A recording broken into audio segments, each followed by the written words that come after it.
വെള്ളരിക്ക ഉപയോഗിച്ചിട്ടുള്ള മോരുകറി തയ്യാറാക്കുന്നതിന് വേണ്ടിയിട്ട് ഞാനൊരു ചെറിയ വെള്ളരിക്കയാണ് എടുത്തിരിക്കുന്നത്. ഈ ഒരു പാകത്തിനുള്ള വെള്ളരിക്ക മതിയാവും.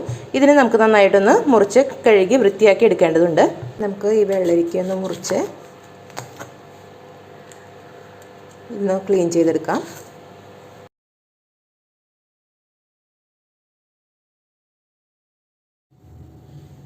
ഞാൻ ഈ വെള്ളരിക്ക വളരെ ചെറിയ കഷ്ണങ്ങളായിട്ടാണ് മുറിക്കുന്നത്. ചിലർ വളരെ വലിയ കഷ്ണങ്ങളായിട്ട് കുമ്പളങ്ങയൊക്കെ മുറിക്കുന്നത് പോലെ മുറിക്കുന്നത് കാണാറുണ്ട്. ഞാൻ ചെറുതായിട്ടാണ് മുറിക്കുന്നത്. ആദ്യം ഇതിനൊന്ന് നീളനെ മുറിച്ചെടുത്തതിന് ശേഷം കുറച്ചായിട്ട് എടുത്തിട്ട് ചെറുതായിട്ട് മുറിച്ചെടുക്കുകയാണ് ചെയ്യുന്നത്. വെള്ളരിക്കയെ ചെറിയ കഷ്ണങ്ങളായിട്ട് നുറുക്കിയെടുത്തിട്ടുണ്ട്.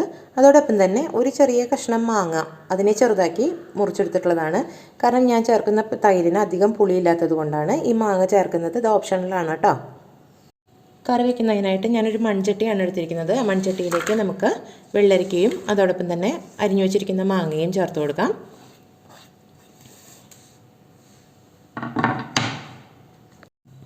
ഇനി ഇതിലേക്ക് നമുക്ക് കുറച്ച് കറിവേപ്പില ചേർത്ത് കൊടുക്കുന്നുണ്ട്. ഒരു 3 പച്ചമുളകിനെ നടുകെ കീറിയതാണ്, അത് ചേർത്ത് കൊടുക്കുന്നുണ്ട്. അതോടൊപ്പം തന്നെ ആവശ്യത്തിന് ഉപ്പ് ചേർക്കുന്നുണ്ട്. ഒരു 1/4 ടീസ്പൂണോളം മഞ്ഞൾപ്പൊടി നമുക്കിതിലേക്ക് ചേർത്ത് കൊടുക്കാം. ഇനി പാകത്തിന് വെള്ളം ഒഴിച്ചിട്ട് ഇതിനൊന്ന് മൂടി വെച്ച് നമുക്ക് വേവിച്ചെടുക്കാം. ഒരുപാട് വെള്ളം ഒഴിക്കുന്നില്ല, ഇത് വേവാൻ ആവശ്യമായിട്ടുള്ള വെള്ളം മാത്രം മതി. ഇതാ ഇത്രയും കണ്ടോ, വെള്ളം ഇതിനോടൊന്ന് നികന്ന് നിൽക്കുന്ന രീതിയിൽ വെള്ളം ഒഴിച്ചിട്ട് നമുക്കിതൊന്ന് അടച്ചു വെച്ച് വേവിച്ചെടുക്കാം. ഇനി വെള്ളരിക്ക വേവുന്ന സമയം കൊണ്ട് നമുക്കൊരു മിക്സിയുടെ ജാറിലേക്ക് അരപ്പ് തയ്യാറാക്കാൻ വേണ്ടിയിട്ട് കുറച്ച് നാളികേരം ചേർത്ത് കൊടുക്കാം. അതോടൊപ്പം തന്നെ അതിലേക്ക് ഒരു 2-3 അല്ലി വെളുത്തുള്ളി ചേർത്ത് കൊടുക്കുന്നുണ്ട്. ചെറിയ വെളുത്തുള്ളിയാണ്, അതുകൊണ്ട് ഒരു 3-4 അല്ലിയാണ് എടുത്തിരിക്കുന്നത്. ഇനി അതിൻ്റെ കൂടെ നമുക്ക് ജീരകമാണ് ചേർത്ത് കൊടുക്കുന്നത്. ചെറിയ ജീരകമുണ്ടല്ലോ, അതാണ് ചേർക്കുന്നത്. ഒരു 1/4 ടീസ്പൂണോളം ജീരകം ചേർക്കുന്നുണ്ട്. അതുപോലെ തന്നെ ഒരു 1/4 ടീസ്പൂണോളം കുരുമുളക് ചേർത്ത് കൊടുക്കാം. ഒരു 10-15 മണിക്കുരുമുളക് അത്രയും മതി, അത് ചേർത്ത് കൊടുക്കുന്നുണ്ട്. ഇനി ഇത് ഞാൻ തൈര് ഒഴിച്ച് തന്നെയാണ് ഇത് അടിച്ചെടുക്കുന്നത്. ആവശ്യത്തിനുള്ള തൈര്, നല്ല കട്ടിയായിട്ടുള്ള തൈരാണ്, അധികം പുളിയില്ലാത്ത തൈരാണ്. അതുകൊണ്ടാണ് ഞാൻ അവിടെ മാങ്ങ ചേർത്തിരിക്കുന്നത്. ഇതും കൂടി ചേർത്തിട്ട് നമുക്കിതൊന്ന് അരച്ചെടുക്കാം.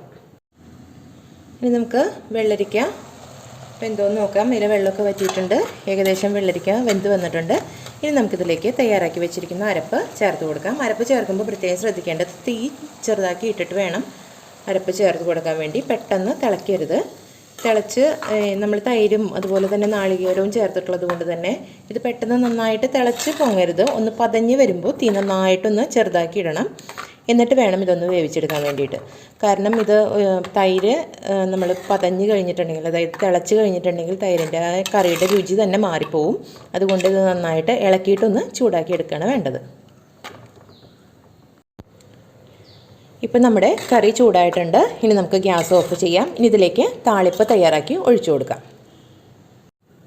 താളിപ്പ് തയ്യാറാക്കുന്നതിന് വേണ്ടിയിട്ട് ഒരു ചട്ടി അടുപ്പത്തേക്ക് വെച്ച് കൊടുത്തിട്ടുണ്ട്. ചൂടാകുന്ന സമയത്ത് നമുക്ക് ആവശ്യത്തിന് വെളിച്ചെണ്ണ ചേർത്ത് കൊടുക്കാം. ഇനി വെളിച്ചെണ്ണ ചൂടായി വരുമ്പോൾ നമുക്കിതിലേക്ക് ആദ്യം ചേർക്കേണ്ടത് കടുകാണ്. 1 ടീസ്പൂണോളം കടുക് നമുക്കിതിലേക്ക് ചേർത്ത് കൊടുക്കാം.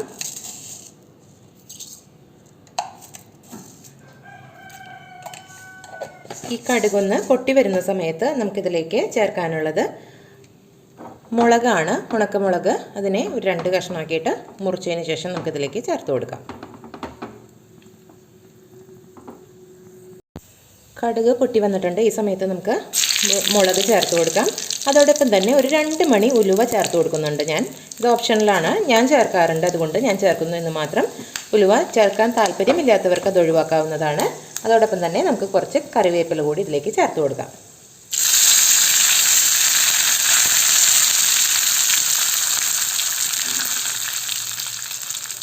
ഇനി തീ ഓഫ് ചെയ്തതിന് ശേഷം ഒരൽപ്പം ചുവന്ന മുളക് പൊടി നമുക്കിതിലേക്ക് ചേർത്ത് കൊടുക്കാം. ഒരൽപ്പം മാത്രം, ആ ഒരു നിറത്തിന് വേണ്ടിയിട്ടാണ്.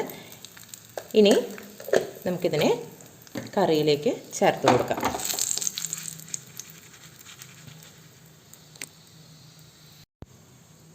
താളിപ്പ് കറിയിലേക്ക് ചേർത്ത് കൊടുക്കാം. അതിനുശേഷം ഒരു 2 മിനിറ്റ് ഇതിനെ മൂടി വയ്ക്കാം.